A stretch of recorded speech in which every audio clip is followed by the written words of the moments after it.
বয়স মাত্র 1 বছর 10 মাস, মুখে এখনো আদো আদো বুলি, অথচ এই পুচকো বয়সে রেকর্ড গড়ে সকলের নজর কাড়ল মালদার এক ক্ষুদে শিশু। ওই শিশুর নাম প্রিয়াংশু গুপ্তা, বাড়ি মালদা শহরের 11 নম্বর ওয়ার্ডের কুতুবপুর মিস্ত্রিপাড়ায়। বাবার নাম প্রদীপ গুপ্তা, মায়ের নাম ব্রততী গুপ্তা। প্রদীপবাবু ও ব্রততী দেবীর একমাত্র সন্তান প্রিয়াংশু। বর্তমানে তার বয়স মাত্র 1 বছর 11 মাস, কিন্তু সে 1 বছর 10 মাস বয়সেই রেকর্ড গড়ে ফেলেছে, নাম তুলেছে ইন্ডিয়া বুক অফ রেকর্ডসে। কারণ ছোট্ট প্রিয়াংশু এই পুচকে বয়সেই দিব্যি এক নাগারে বলতে পারে সরস্বতী বন্দনা থেকে শুরু করে গায়ত্রী মন্ত্র। এছাড়াও 40টির মতো পশু পাখির নাম ইংরেজি এবং বাংলায় বলার দক্ষতা রয়েছে তার। শুধু কি তাই, পড়াশোনার আরও নানান জিনিস তার ঠোঁটস্থ, যার দৌলতে ছোট্ট প্রিয়াংশুর নাম তুলেছে ইন্ডিয়া বুক অফ রেকর্ডসে। স্বভাবতই প্রিয়াংশুর এই রেকর্ডে তার পরিবারবর্গ যেমন উচ্ছ্বসিত, তেমনি খুশিতে উৎফুল্ল আত্মীয় পরিজন সহ পাড়া প্রতিবেশীরাও। তাই এটা ইন্ডিয়া বুক অফ রেকর্ড, আর গিনেস বুক অফ রেকর্ড আমাকে সাজেস্ট করেছিলেন ইন্টারন্যাশনাল বুক অফ রেকর্ডের জন্য অ্যাপ্লাই করতে। তখন আমি ইন্টারন্যাশনাল বুক অফ রেকর্ডের জন্য অ্যাপ্লাই করি এবং ফরচুনেটলি বাবুর ইন্টারন্যাশনাল বুক অফ রেকর্ডেও অ্যাওয়ার্ড হোল্ডার হিসেবে ওনারা মেনে নিয়েছেন বাবুকে, এবং সুপার ট্যালেন্টেড কিড অ্যাওয়ার্ড বলে একটি অ্যাওয়ার্ড, স্পেশাল অ্যাওয়ার্ড আছে, সেটা ওনারা বাবুকে দিচ্ছেন। আপনার ছেলের বয়স কত এখন এবং কিভাবে শুরু করলেন? 1 বছর 11 মাস বয়স, কিন্তু যে সময় অ্যাওয়ার্ডটি পায় তখন ওর বয়স ছিল 1 বছর 10 মাস। অ্যাকচুয়ালি ও যখন 6 মাস বয়স তখনই আমি ওর জন্য বই নিয়ে এসেছিলাম, এটা ভেবে যে এখন যে বাচ্চাদের বইয়ের প্রতি যে একটা ভীতি, সেটা যাতে ওর না থাকে, ও যাতে বইটাকে নিজের সব থেকে ভালো বন্ধু, খেলার সঙ্গী এটা ভেবে নেয়। ও যখন থেকে খেলনা হাতে নিয়েছে তখন থেকেই ও বই হাতে নিয়েছে।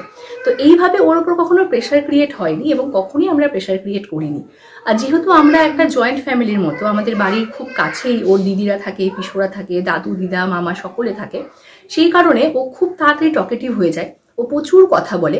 এবং এটা আমার কাছে একটা শাপে বর হয়েছিল যে ওকে খুব তাড়াতাড়ি সবকিছু শিখিয়ে দেওয়ার জন্য। ও খুব তাড়াতাড়ি শিখে নিয়েছিল এবং ফরচুনেটলি ও খুব ভালো অবজারভার। তো এটা আমাদের খুব কাজে এসেছিল ওকে এটা শেখানোর জন্য। সারাদিন টুকটাক সকলের সাথে বকতে থাকে, কিন্তু সব থেকে ভালো সময় থাকে রাতের বেলা। ও যখন রাতের বেলা আমাদের সাথে ঘুমোতে আসে 1-1.5 ঘন্টা, তখন ও খুব সুন্দরভাবে রেসপন্স করে। ওকে যা শেখানো যায় খুব তাড়াতাড়ি শিখে নেয় সেইগুলো। এবং শিখে যাওয়ার পর আমার মনে হলো আমি একটু অ্যাপ্লাই করি, কারণ আমি চাই এই সফলতাটা ওর যাতে ভবিষ্যতে বড় কোনো সফলতা আনতে ইন্সপায়ার করে। ও যাতে নিজেকে নিজে অনেক বেশি ইন্সপায়ার করতে পারে, কোনো বড় পদক্ষেপ নেওয়ার আগে ও যাতে কোনোভাবেই ভীত না হয়। ও যেন এটা ভাবে যে আমি ছোটবেলায় এটা পেয়েছি, হয়তো আমি বড়তে আরও অনেক বড় কিছু করতে পারবো। এটাই আমার চাওয়া ছিল এবং ভগবানের আশীর্বাদ ও সেটা পেয়ে গেছে। অবশ্যই খুশি এবং চাইবো ভবিষ্যতে এই সফলতাটা যেন ওর আরও বাড়ে। এটাই এখন আমাদের সকলের। বয়সটা সত্যি খুব কম, এই বয়সেও যতটা দেখেছে আমি অন্য বাচ্চাদের ক্ষেত্রে খুব কমই দেখি। তবে যাই শিখেছে ওর মা ওর পাশে থেকে যতটুকু সাকসেস সবই কিন্তু ওর মার জন্যে। আমি খুব কমই সময়, আমি খুব খুশি ওই বয়সে এটা হয়েছে। আমি আশা করবো ভবিষ্যতে আরো বড় কিছু করবে, আর আশীর্বাদ করে আপনারাও সকলে আশীর্বাদ করে ছেলে যেন বড় হয়, ভালো থাকে। ও এখন সরস্বতী বন্দনাটা খুব ভালো পরিষ্কার বলতে পারে। এই বয়সে আমি হয়তো ঠিকঠাক মতো সরস্বতী বন্দনা সবটা বলতে পারবে না, হয় না। গায়ত্রী মন্ত্রটা বলতে পারে, বাংলা ইংরেজি মিলিয়ে আমি যা দেখেছি 40টার উপরে কবিতা বলতে পারে, সমস্ত অ্যানিমেলসেরও নাম বলতে পারে, ছোটখাটো অনেক বিষয় ও মানে কথা বলতে বা শিখতে পড়তে আমার যেটুকু দেখা ও খুব আগ্রহী, এটা আমার লক্ষ্য করেছি। আরো ভালো করুক, ভালো শিখুক, এটাই চাইবো। আমি খুব খুশি, আর আমি আশা করবো ভবিষ্যতে আরো বড়। মালদার গৌরবঙ্গ বিশ্ববিদ্যালয়ে 18তম প্রতিষ্ঠা দিবস পালিত হলো বুধবার। এই উপলক্ষে এদিন বিশ্ববিদ্যালয় প্রাঙ্গণে এক অনুষ্ঠান আয়োজন করা হয়। পতাকা উত্তোলনের মাধ্যমে বিশ্ববিদ্যালয়ের প্রতিষ্ঠা দিবস পালন অনুষ্ঠানের শুভ সূচনা করেন গৌরবঙ্গ বিশ্ববিদ্যালয়ের উপাচার্য পবিত্র চট্টোপাধ্যায়। এছাড়াও আমন্ত্রিত অতিথি হিসেবে উপস্থিত ছিলেন বিশ্বভারতী বিশ্ববিদ্যালয়ের অধ্যাপক তথা রবীন্দ্র গবেষক অমল কুমার পাল সহ অন্যান্যরা।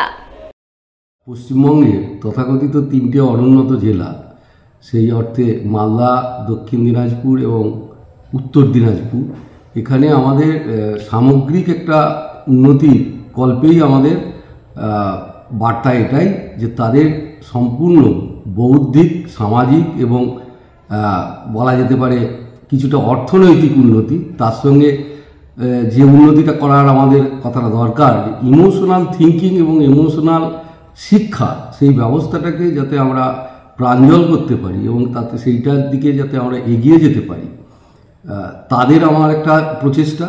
আর একটা সবার কাছে আমাদের একটা স্বনির্বন্ধ অনুরোধ থাকবে, সবার নিশ্চয়ই ঐকান্তিক চেষ্টা এবং ঐকান্তিক তাদের সহযোগিতা এই নিয়ে আমরা এগিয়ে চলব, এইটা আমাদের একটা বার্তা দেওয়ার আমাদের প্রয়াস রয়েছে।